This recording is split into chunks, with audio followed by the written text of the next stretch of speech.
सामने आपको पेड़ दिखाई दे रहा है, ये नींबू का पेड़ है जो कि पाकिस्तानी नींबू है और इंडिया के अंदर इसको कुमकाट के नाम से जाना जाता है। अब दोस्तों जो आपको मैं दिखाने वाला हूँ ये देख सकते हैं आप, यहाँ पे जो हमारी फ्लावरिंग थी वो फूल में कन्वर्ट होनी स्टार्ट हो चुकी है और डाली डाली पे आपको नींबू देखने को मिल जाएगा।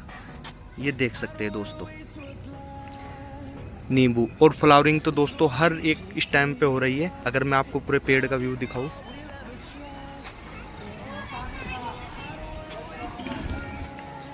ये देख सकते हैं दोस्तों। और मैंने इसको 12 बाई 12 के ग्रो बैग में लगाया हुआ है। और मिट्टी का मिश्रण अगर आप लगाना चाहते हैं तो मिट्टी का मिश्रण इस तरीके से कर सकते हैं आप। 50% नॉर्मल मिट्टी, 30% वर्मी कंपोस्ट, 20% कोकोपीट, थोड़ी सी बोन मिल, थोड़ा सी नीम खली। दोस्तों ये मिट्टी का मिश्रण बहुत अच्छा हो जाता है। और मिट्टी आपको इस तरह से बनानी है जो कि हमारी वेल ड्रेन मिट्टी हो, पानी ना रुक पाए। जैसे कि कल बरसात हुई, बहुत ज़्यादा बरसात, जो अब की बार बरसात हुई सबसे ज़्यादा बारिश कली हुई है। और इसमें देख सकते हैं दोस्तों आप मिट्टी का बस मॉइस्चर बना हुआ है पानी की। जैसे गमलों में पानी रुक जाता है तो दोस्तों उससे पेड़ के मरने के चांस बहुत ज़्यादा बढ़ जाते हैं।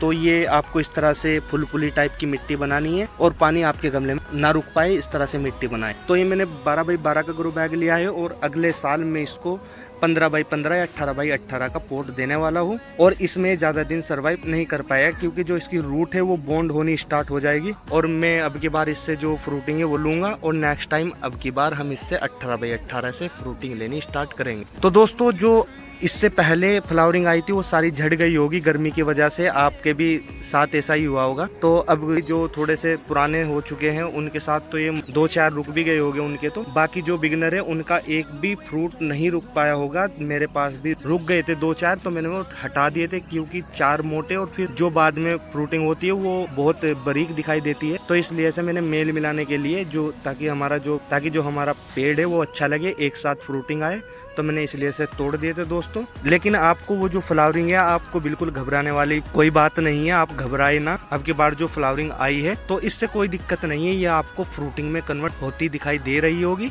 जिस तरह से मैं आपको दिखा रहा हूँ इस पेड़ में। और दोस्तों जिस तरह से मैं आपको बता दूं, ये मकड़ी का जाला लगा हुआ है। ये क्या है कि पेड़ की ग्रोथ को रोकता है।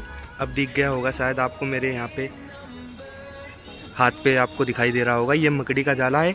इसको रोकने के लिए दोस्तों आपको नीम ऑयल का स्प्रे करना पड़ेगा। लेकिन अब आप ना करें, फ्लावरिंग के टाइम ना करें आप, क्योंकि ये बेटर होता है। जो पोलिनेशन होता है वो पोलिनेशन आपका रुक जाता है, फिर जो फ्लावरिंग आपको ड्रॉप होनी स्टार्ट हो जाएगी। तो आप बेटर है कि फ्लावरिंग के टाइम पे ना नीम ऑयल का स्प्रे करें, कोई भी स्प्रे ना करें आप। बट आपको जिस तरह से ये आपको दिखाई दे रहा है नींबू, तो जब इस तरह से बन जाए नींबू तो आप फिर कर सकते हैं। और फिर जब इतने मोटे हो जाए आपके नींबू तो उस टाइम आपको फिर गमले में खाद देनी है। फिर आपको खाद देनी है। खाद किस तरह से दे दोस्तों, ये जैसे मिट्टी है इसको पहले ऐसे ऐसे ऊपर से थोड़े गुड़ा ले और फिर एक दिन की धूप लगाए। और धूप लगा के अगले दिन, जैसे धूप आपने एक दिन की लगा ली, उससे अगले दिन आपको लेना है 500 ग्राम वर्मी कंपोस्ट, 100 ग्राम नीम खली, 100 ग्राम बोन मील। इससे दोस्तों क्या होगा, जो आपका पेड़ है वो बहुत अच्छी ग्रोथ करेगा, जड़ें जो है वो मजबूत होगी, फैलाव अच्छा होगा जड़ों का और पेड़ की ग्रोथ भी बहुत अच्छी होगी। और जो नींबू का साइज है दोस्तों बहुत तेजी से आपको गेन होता दिखाई देगा। तो इस तरह से दोस्तों आप अपने नींबू के पेड़ की केयर कर सकते हैं। और दोस्तों आप जो नींबू का पेड़ लगाते हैं या तो कलकत्ता वैरायटी लगाए, कलकत्ता की बहुत अच्छी वैरायटी होती है, या फिर आप पाकिस्तानी नींबू लगाए जो कि इंडिया में कुमकाट के नाम से फेमस है। ये 12 मासी पेड़ होता है, ये साल में 2 से 3 बार फ्रूटिंग बहुत आराम से कर देता है। और जो ये अभी नींबू लगे हैं, ये शायद जो अभी फिलहाल ये जो नींबू आए हुए हैं ये जाके दिसंबर में तोड़ने के काबिल हो जाएंगे। तो इनको आप दिसंबर में भी तोड़ सकते हैं, जनवरी में भी तोड़ सकते हैं। ये काफी टाइम तक पेड़ पर लगे रहते हैं और इनका कोई साइड इफेक्ट नहीं होता, जैसे कि चूके गिर जाते हैं नीचे, तो कोई ऐसी समस्या आपको इस पेड़ में नहीं दिखाने वाली है। और जब आप पेड़ ले तो दोस्तों एयर लेयरिंग वाला जो पेड़ होता है या ग्राफ्टिंग से पेड़ तैयार होता है, आप उस पेड़ का चुनाव करें। और मैं आपको एक बात बोल दूं दोस्तों, ये जो नींबू का पेड़ है ये एयर लेयरिंग वाला पेड़ है। और जैसे ही आप नर्सरी से पेड़ लाते हैं, आपकी जो लोकल नर्सरी है उसमें आप बहुत इजीली मिल जाता है ये पेड़, वहाँ पे आपको छोटे ही पेड़ पे एकदम फ्रूटिंग देखने को मिल जाएगी। आप जब फ्रूटिंग आ जाए तो आप उस पेड़ का चुनाव करें और जो नीचे से थोड़ा तना इसका मोटा हो उस पेड़ का चुनाव करें। ये बहुत अच्छा, इस तरह से आप पेड़ का चुनाव कर सकते हैं। मैंने इस पेड़ की हार्ड प्रूनिंग की थी यहाँ से, और यहाँ से आपको दिखाई दे रही होगी ऊपर से और इधर से, और इससे पहले जो की थी वो की थी मैंने यहाँ से। ये आपको दिखाई दे रहा होगा। बहुत छोटा पेड़ था दोस्तों, जब मैं इस नर्सरी से लेकर आया था। इतना आपको हाथ से ऐसे बता दूं, इतना बड़ा पेड़ था।